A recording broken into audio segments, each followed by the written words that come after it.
नमस्ते मित्रमैत्रिणींनो, जयश्रीज garden मराठीमध्ये तुमचं खूप मनापासून स्वागत। आणि आज मी तुम्हाला पुन्हा एकदा सोनचाफ्याच्या बिया दाखवत आहे। तर आणि प्रश्न नेहमी विचारले जातात, सोनचाफ्याच्या बियांपासून जर रोप उगवलं तर त्याला फुलं येतील का, किंवा कसं लावायचं, उगवतं का, किंवा बरेचसे असे सोनचाफ्यावरती प्रश्न येतात आणि मग मी त्यांना कमेंटद्वारे उत्तर देत असते। तर आज आपण ह्या बिया पाहूयात आणि पुन्हा आपण सर्व थोडीशी बियांविषयी माहिती घेऊयात। तर ह्या बिया मी माझ्या मैत्रिणीच्या झाडाच्या काढून आणलेल्या आहेत। माझ्याकडे बिया नाहीयेत। हा एक प्रश्न नेहमी येत असतो की तुमच्याकडे बिया आहेत का।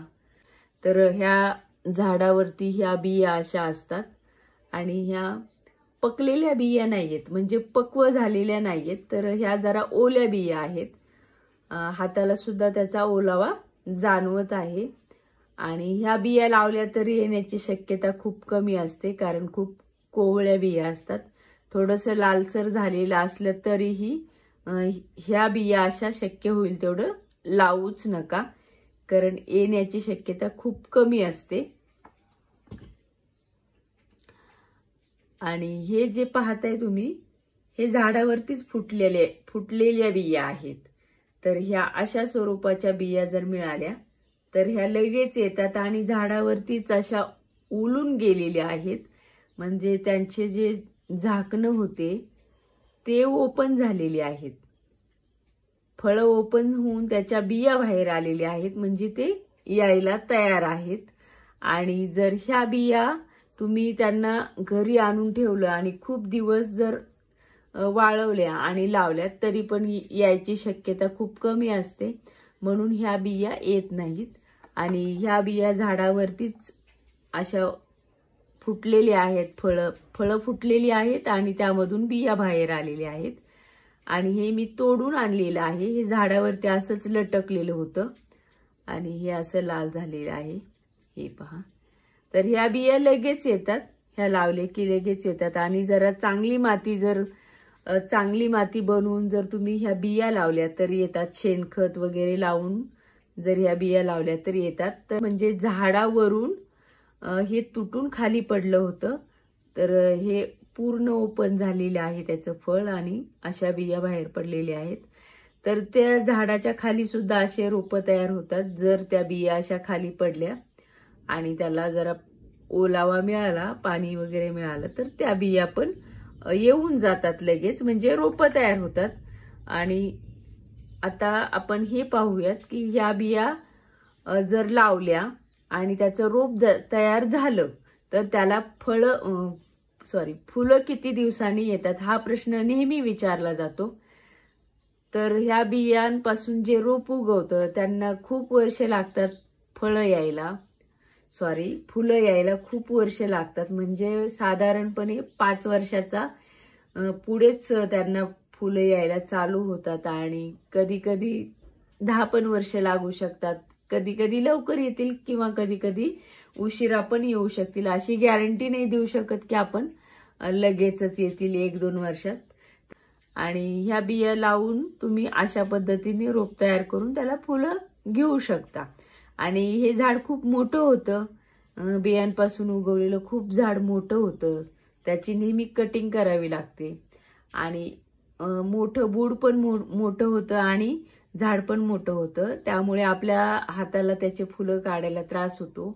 तर एक 8 फुटापर्यंत ते झाड वाढून द्यायचं असतं आणि खूप झाड वाढून द्यायचं नाही, खूप घराच्या जवळ लावायचं नाही।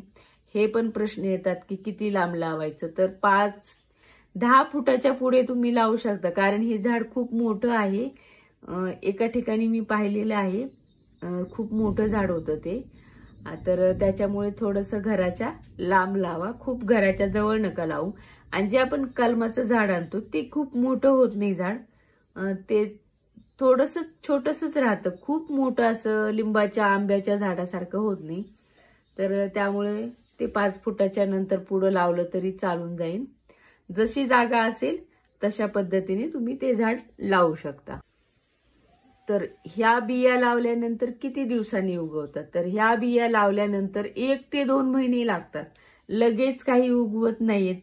त्याचं जे कवच असतं ते खूप कठीण असतं. ह्या बियांमध्ये कवच असतं. आता हे जर खोलून पाहिलं ते कडक असतं. हे खूप कडक आहे आणि ह्याला दगडानेच फोडावं लागतं. फोडायचं झालं तर असं हाताने दाबलं तर अजिबात निघत नाहीये आणि म्हणून त्याला खूप दिवस लागतं त्याला रुजायला. आणि ते भिजून भिजून नंतर त्याचं जे कवच आहे ते ओपन होतं, म्हणजे बाजूला पडून जातं आणि मग त्याच्यातून रोप येतं.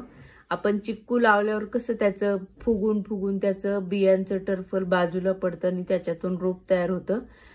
तसंच ह्या बियांचं आहे. लावल्यानंतर 1-2 महिने लागतात, तोपर्यंत त्याची वाट पाहावी लागते. आणि खूप दिवस जर ह्या बिया ठेवल्या तरी त्याचा काही उपयोग होत नाही. आणल्या लगेच लावायच्या. ओल्या असतात आणि त्याच्यामध्ये ओल्या असल्यामुळे त्याच्यामध्ये रुजण्याची क्षमता लगेच येत असते. जर खूप दिवस ठेवल्या, वर्षभर ठेवलं तर ते नंतर येतीलच असं पण नाहीये. आणि एकाच वेळेला बऱ्याचशा बिया लावाव्या लागतात. 1-2 बिया लावून येतीलच असं नाहीये. 10, 15, 20 बिया लावल्या तर त्याच्यातून 2-4 रोपं तयार होतात. सगळ्याच बिया रुजतील असं पण नाहीये. आणि ह्या सोनचाफ्याच्या फुलांचा इतका सुंदर सुगंध असतो की तुमच्या घरातील मरगळ, टेन्शन तुम्ही विसरून जाता आणि त्यामुळे खूप असं प्रसन्न वाटतं दिवसभर. आणि हा व्हिडिओ आवडल्यास लाईक, शेअर आणि सबस्क्राईब करायला विसरू नका. खूप खूप धन्यवाद.